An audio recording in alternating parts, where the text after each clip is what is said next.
de hacer un libro que hablara sobre el rock mexicano. Veían que había una enciclopedia del rock argentino, una enciclopedia del rock español, y que no existía un documento de este tipo en México.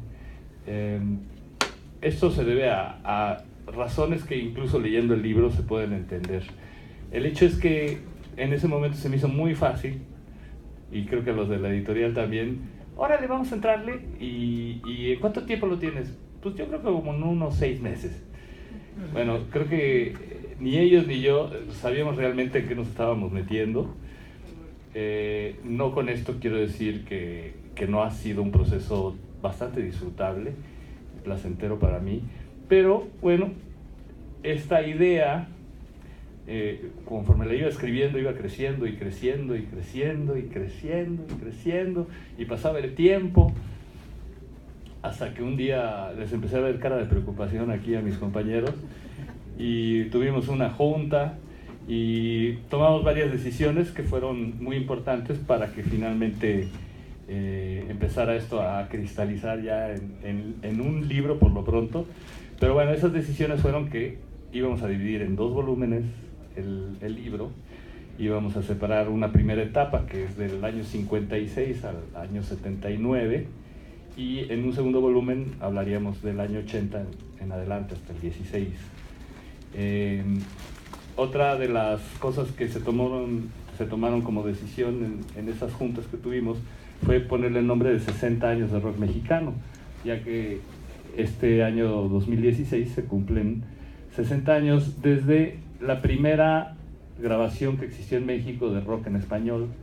Esta fue hecha por Gloria Ríos en el año 56, con un cover de Rock Around the Clock de Bill Haley, llamada El Relojito. Y a partir de ese momento es que en México se empezó a difundir y a conocer el rock and roll, y empezó esta larga historia, una historia que para muchos aparece como fragmentada, como si fuera una cadena con eslabones perdidos. Sin embargo, conforme fui investigando y encontrando datos, pues vemos que es una historia que es continua, que esos eslabones perdidos están por ahí en algún lugar, y los fui encontrando, y hay una continuidad en una historia de un género que en momentos ha sido bastante visible porque ha tenido la atención de los medios, de las disqueras, y en otros momentos no, ha estado creciendo subterráneamente o generando obras en forma subterránea. De hecho, podría decir que la gran mayoría de la historia del rock mexicano se ha dado en esas circunstancias, a contracorriente, y ha habido 2 grandes momentos en el sentido de su popularidad, y que para la percepción general ha sido cuando ha existido rock en español, que fue en los años 60 y la etapa entre los años 80 y los 90, con la famosa campaña llamada Rock en tu idioma. En los 60 pues fue el boom del rock en español y sus derivados, hasta llegar a la onda chicana, y un parteaguas en la historia del rock mexicano que también se comenta aquí en este libro, que fue el Festival de Avándaro, que vino a cambiar muchas cosas y que explica de alguna forma una íntima relación entre lo que es el rock y sus circunstancias, las circunstancias sociopolíticas, económicas, que han marcado a esta historia, ¿no? En ese sentido, la historia del rock mexicano es una historia única, muy distinta a la de otros países, ¿no?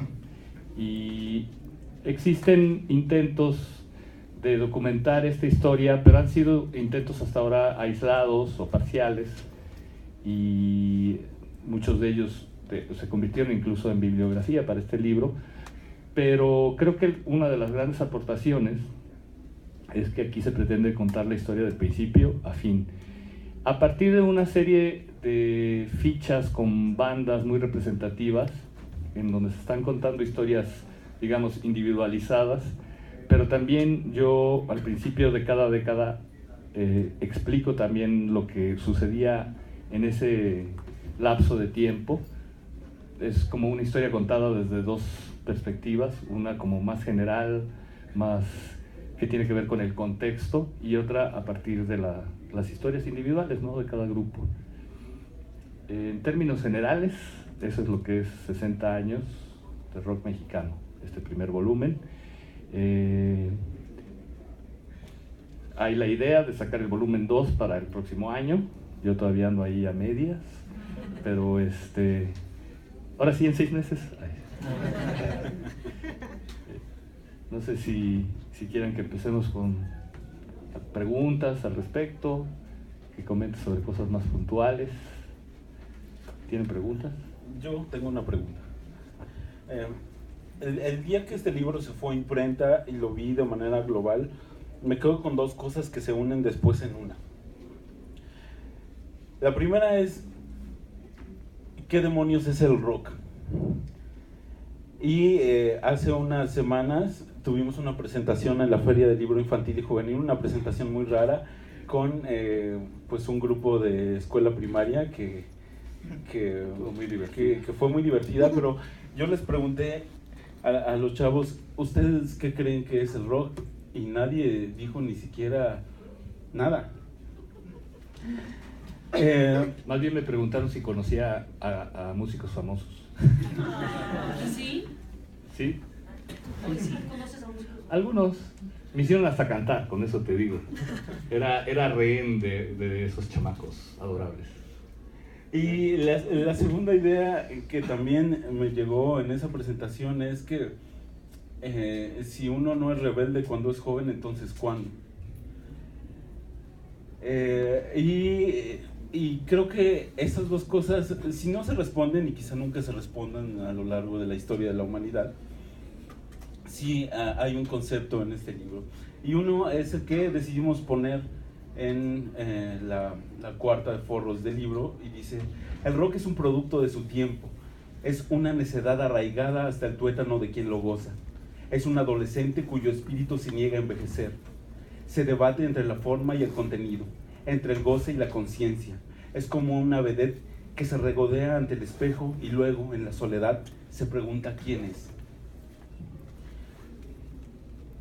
Y me parece que este libro, en las introducciones y en la historia y en la línea de tiempo que se va formando, también nos habla del proceso de rebeldía de la juventud mexicana, de cómo llega el rock como un ritmo bailable, de cómo se convierte en una cosa fresísima con Angélica María y con todo esto, pero después el propio ser humano lo convierte en otra cosa, en el Festival de Avándaro, lo convierte en otra cosa con el rock rupestre, lo convierte en otra cosa cuando el rock se convierte en la voz ideal para gritar que no estamos de acuerdo, ¿no? Entonces yo me quedo con eso de este libro, con que el rock se define a sí mismo y como esa propia definición nos define a nosotros cuando tratamos de gritar que no estamos de acuerdo. Con eso me quedo un poco de ese libro. Y entonces yo te pregunto, Rafa, ¿qué dice hoy el rock que se hace ahorita del México en el que vivimos? Ya. Hijos, yo creo que estamos viendo que la historia se empieza a repetir de alguna forma.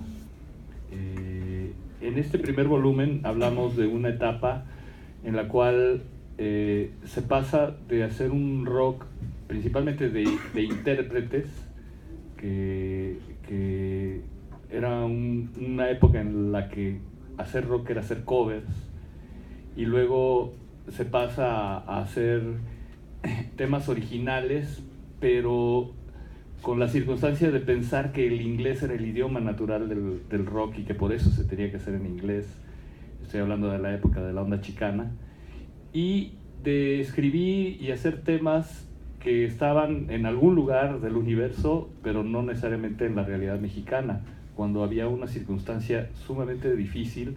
Había sucedido el 68, el halconazo fue unos días prácticamente antes del Festival de Avándaro, y sucede a Vándaro un concierto, un festival que era de alguna manera una imitación de Woodstock, era el Woodstock mexicano, que se les fue de las manos, y el gobierno en ese entonces aprovecha la circunstancia para estigmatizar el rock, para prohibir los conciertos, porque tenía miedo de las concentraciones juveniles.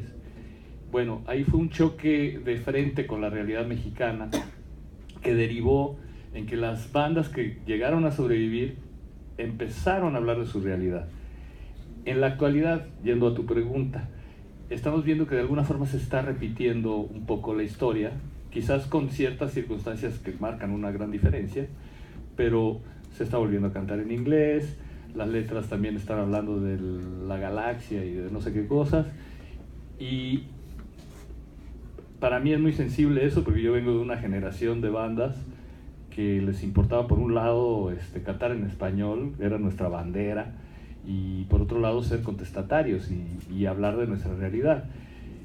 Sin embargo, no me puedo poner en la posición de en mis tiempos era mejor las cosas y eso, porque creo que cuando alguna vez empezamos nosotros a hacer las cosas nos caía muy gordo esa visión adulta, pues, por un lado. Creo que se les tiene que dar el beneficio de la duda a esas nuevas generaciones con sus nuevas propuestas y ver hacia dónde van, ¿no? Vivimos una época en que el internet existe, producir discos ya no es tan caro como antes. Esas circunstancias no existían en el pasado, y si por ejemplo a fines de los 60 había la pretensión de ser parte de un mainstream internacional del rock, ¿no?, cantando en inglés, y nunca lo lograron, quitando un par de excepciones por ahí, pues a lo mejor estas nuevas generaciones sí lo logran. ¿Contra qué se rebelan? Porque diríamos que en el rock sí hay una constante, es el elemento rebeldía, el elemento actitud. Pues eso es una respuesta quizás que vayamos entendiendo poco a poco. Yo quiero pensar que incluso se puede revelar ante el mismo rock, ¿no? O sea, ¿por qué voy a hablar de ciertos temas, ¿no? ¿Por qué voy a escribir sobre ciertas circunstancias y yo lo que quiero hablar es de la galaxia? Entonces, en ese sentido creo que las bandas de ahora sí sería recomendable que sí le echaran un vistazo a la historia, porque a lo mejor descubren que están haciendo ciertas cosas que ya se probaron y que a lo mejor podrían tener una conciencia distinta ante el trabajo que están haciendo artísticamente hablando, creo yo. ¿Alguien quiere preguntar? Aprovechando que estás en Guadalajara, de repente en México se tiende a centralizar muchas cosas, ¿no?, incluyendo el rock. Sí. Te preguntaría, ¿qué papel, de acuerdo a tu investigación, juega el rock hecho aquí en Guadalajara, el rock tapatío, en esta historia de 60 años? Pues uno muy importante. Es cierto, vivimos en un país centralista, pero también te puedo decir que el rock es un fenómeno que ahora sí que brotó en toda la República, ¿no?